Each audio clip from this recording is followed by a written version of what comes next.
Hi everyone, welcome to vanshi cafeteria. நம்மளோட சேனல்ல இன்னைக்கு ஒரு சூப்பரான ரெசிபி பார்க்கலாம். என்ன அப்படினா திருநெல்வேலிக்கு ஸ்பெஷலான இருட்டுக்கடை அல்வா எப்படி செய்யறதுங்கறத இந்த வீடியோல பார்க்க போறோம். இந்த வீடியோவை ஸ்கிப் பண்ணாம கடைசி வரைக்கும் பாருங்க. அப்பதான் இந்த ரெசிபி எப்படி பண்ணேங்கறத டீடைலா உங்களால பார்க்க முடியும். ஃபர்ஸ்ட் வந்து ஒரு முழு கோதுமை இல்லாட்டி சம்பா கோதுமை எடுத்துக்கலாம். அதை வந்து நல்லா வாஷ் பண்ணிட்டு 8 மணி நேரம் குறைஞ்சது 8 மணி நேரம் ஊற வச்சு எடுத்துக்கங்க. அதை வந்து மிக்ஸி ஜார்ல சேர்த்து வேணுங்கிற அளவு தண்ணிக்கு அளவு கிடையாது. அரைக்கிறப்ப தண்ணி சேர்த்து அரைச்சி அதை ஃபில்டர் பண்ணி அந்த கோதுமை பாலை தனியாக ஒரு பாத்திரத்தில் எடுத்துக்கோங்க. இந்த கோதுமை பாலோட திக்னஸ் வந்து குறைய ஆரம்பிக்கிற ஸ்டேஜோடு நீங்கள் ஸ்டாப் பண்ணிடலாம். ஏன்னா அதுக்கடுத்து நீங்கள் அரைச்சி எடுத்தீங்க அப்படின்னா தண்ணியாக தான் வரும், கோதுமை பால் கிடைக்காது. அதனால் தண்ணியாக மாறுது, அந்த பாலோட திக்னஸ் குறையுது அப்படின்னா அந்த ஸ்டேஜோடு நீங்கள் ஸ்டாப் பண்ணிடலாம். இப்போ வந்து செகண்ட் ஸ்டேஜ், அந்த பாலோட திக்னஸ் வந்து முன்னாடி ஃபஸ்ட்டு ஸ்டேஜில் கிடச்சத விட இப்போ கொஞ்சம் திக்னஸ் குறைஞ்சிருக்கு. அடுத்து நீங்கள் 3வது பால் மட்டும் எடுத்தால் போதும். அதுக்கு மேலே நீங்கள் தண்ணி ஊற்றி அரைக்க தேவையில்லை. குறைஞ்சது 3 தடவை நீங்கள் தண்ணி சேர்த்து அரைச்சி அந்த கோதுமை பாலை ஃபில்டர் பண்ணி எடுத்தால் போதும். நம்ம கோதுமை பால் எடுத்தாச்சு. இதை வந்து ஒரு நீளமான வாட்டர் பாட்டில் இல்லாட்டி ஒரு கண்ணாடி பாட்டில் இருந்துச்சு அப்படின்னா, பெரிய ஹைட்டான பாட்டில் இருந்துச்சுன்னா அதில் எடுத்துக்கோங்க. ஏன்னா இது வெள்ளை கலரில் கீழே செட்டில் ஆகும்.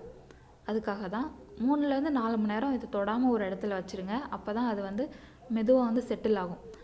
மேலே இருக்கிற தண்ணியை கீழே ஊற்றிடுங்க. அது வந்து அந்த அல்வாவுக்கு புளிப்பு டேஸ்ட்டை கொடுக்கும். அதனால் இந்த கப்பில் 1 கப் அளவு எனக்கு கோதுமை பால் கிடச்சிது. அதை வந்து 3 கப் தண்ணி சேர்த்து மிக்ஸ் பண்ணி வச்சுருக்கேன். 1 பங்கு கோதுமை பாலுக்கு 3 பங்கு தண்ணி. இப்போ இந்த பேனில் என்ன பண்ணிகிட்ருக்கேன் அப்படின்னா, சுகரை கேரமல் பண்ணிகிட்ருக்கேன். இங்கே வந்து சுகர் வந்து பாகு செஞ்சிட்ருக்கேன். இதில் 2 கப் சுகர் இருக்குது. நான் 1.5 கப் கோதுமை எடுத்தேன். 1.5 கப் கோதுமைக்கு 2.5 கப் சுகர் எடுத்திருக்கேன் நான். சரியா? 2 கப் சுகரை பாகு செஞ்சிட்ருக்கேன். 1/2 கப் சுகரை கேரமல் பண்ணிகிட்ருக்கேன். இது அல்வாவுக்கு ஃபுட் கலர் சேர்க்கக்கூடாது. கேரமல் பண்ண கலரை தான் நம்ம இதில் சேர்க்க போகிறோம். அதுதான் இந்த அல்வாவுக்கு ஒரு நேச்சுரலான கலரையும் கொடுக்கும், அந்த ரியல் திருநெல்வேலி அல்வா டேஸ்ட்டையும் நமக்கு கொடுக்கும். பாகு பண்ணுறப்ப நீங்கள் பக்கத்துலேயே இருந்து பண்ணுங்க. ஏன்னா அது கொஞ்சம் விட்டாலும் அந்த சுகர் கருகிருச்சு அப்படின்னா அந்த அல்வாவோட டேஸ்ட் வந்து ஸ்பாயில் பண்ணிடும். அதனால் பக்கத்துலேயே இருங்க. கேரமல் பண்ணுறப்ப லைட்டாக ப்ரௌன் கலர் சேஞ்ச் ஆகிருக்கு பாருங்கள். டக்குன்னு கேரமல் கலர் வரவும் ஃப்ளேம் ஆஃப் பண்ணிட்டு இதை வந்து நம்ம பாகு பண்ணிகிட்டு இருக்கிற சுகர் சிரப்பில் சேர்த்துடலாம். இப்போ நமக்கு கேரமல் கலர் கிடச்சிருச்சு. ஃப்ளேம் ஆஃப் பண்ணிவிட்டு அதை வந்து நம்ம பாகு செஞ்சுருக்கோம் இல்லையா, 2 கப் சுகரை அதில் சேர்த்து மிக்ஸ் பண்ணிடலாம். இப்போது இந்த சுகர் சிரப் வந்து ஒரு கம்பி பதம் வர அளவுக்கு நம்ம கொதிக்க விடணும். அதுக்கடுத்து தான் நம்ம கோதுமை பால் ஆட் பண்ண முடியும். நல்லா கொதிக்குது. இப்போ தொட்டு பார்த்தீங்க அப்படின்னா ஒரு கம்பி பதம் வந்துருச்சு. இந்த ஸ்டேஜில் நம்ம கோதுமை பாலை சேர்த்துடலாம். நீங்கள் கோதுமை பால் சேர்க்குறப்ப கொஞ்சம் கொஞ்சமாக சேர்த்து மிக்ஸ் பண்ணிங்க. ஃபுல்லாக சேர்த்துட்டு மிக்ஸ் பண்ணுறதுக்கு பதிலாக கொஞ்சமாக ஆட் பண்ணி மிக்ஸ் பண்ணிக்கிட்டே இருங்க. இப்போ டைம் 6. நம்ம கோதுமை பால் சேர்த்த பின்னாடி இப்போ வந்து 5 மினிட்ஸ் மிக்ஸ் பண்ணிவிட்டு 1 ஸ்பூன் நெய், அந்த மாதிரி நடுப்புற கொஞ்சமாக நெய் சேர்த்துக்கோங்க. இந்த அல்வா பண்ணுறதுக்கு 1லேருந்து 3/4 மணி நேரம் வரைக்கும் ஆகும். அதனால் பக்கத்துலேயே இருந்து இந்த ரெசிபி பண்ணிடுங்க. ஏன்னா நமக்கு ஒரு சூப்பரான ரெசிபி வந்து கிடைக்க போகுது. எல்லாராலையும் திருநெல்வேலி போக முடியாது. அதனால் அந்த ரெசிப்பியை நம்ம வீட்டில் இருந்தே எப்படி செஞ்சு சாப்பிட்லாங்கிறது தான் இந்த வீடியோவோட தீம் தான். கண்டிப்பாக அந்த ரெசிப்பியை ட்ரை பண்ணி பாருங்கள். ஏதாச்சும் டவுட்னா என்னோடய வீடியோ கீழே இருக்கிற கமெண்ட் செக்ஷனில் கேளுங்க.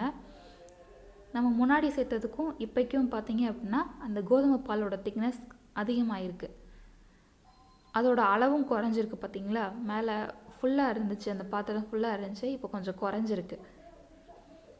அந்த அல்வா வந்து திக்காகிட்டே வருது. நம்ம 10 நிமிஷத்துக்கு ஒரு தடவையோ 5 நிமிஷத்துக்கு ஒரு தடவையோ நெய் சேர்த்து பண்ணணும். இப்போ மணி 6:30 ஆகுது, 6:30 ஆகுது. இந்த டைமில் பார்த்தீங்க அப்படின்னா அந்த அல்வா வந்து இன்னுமே திக்காகி இருக்குது.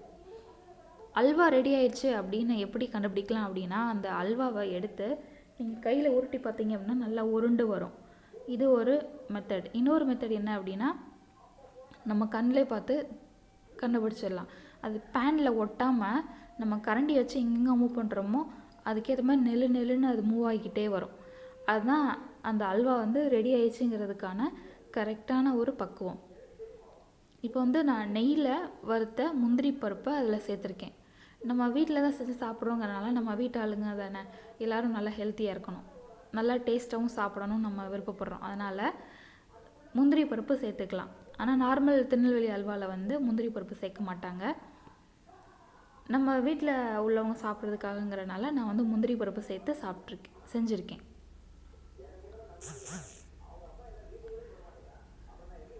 இப்போ வந்து டைம் நான் காய்ச்சிருப்பேன், 6:40 ஆகுது. இப்போவே பாருங்கள் அந்த அல்வா பேனில் ஒட்டாமல் நல்லா நெல்லுன்னு நல்லா சுற்றி வருது. இன்னும் ஒரு 5 மினிட்ஸ் வந்து நம்ம குக் பண்ணால் கரெக்டாக இருக்கும்.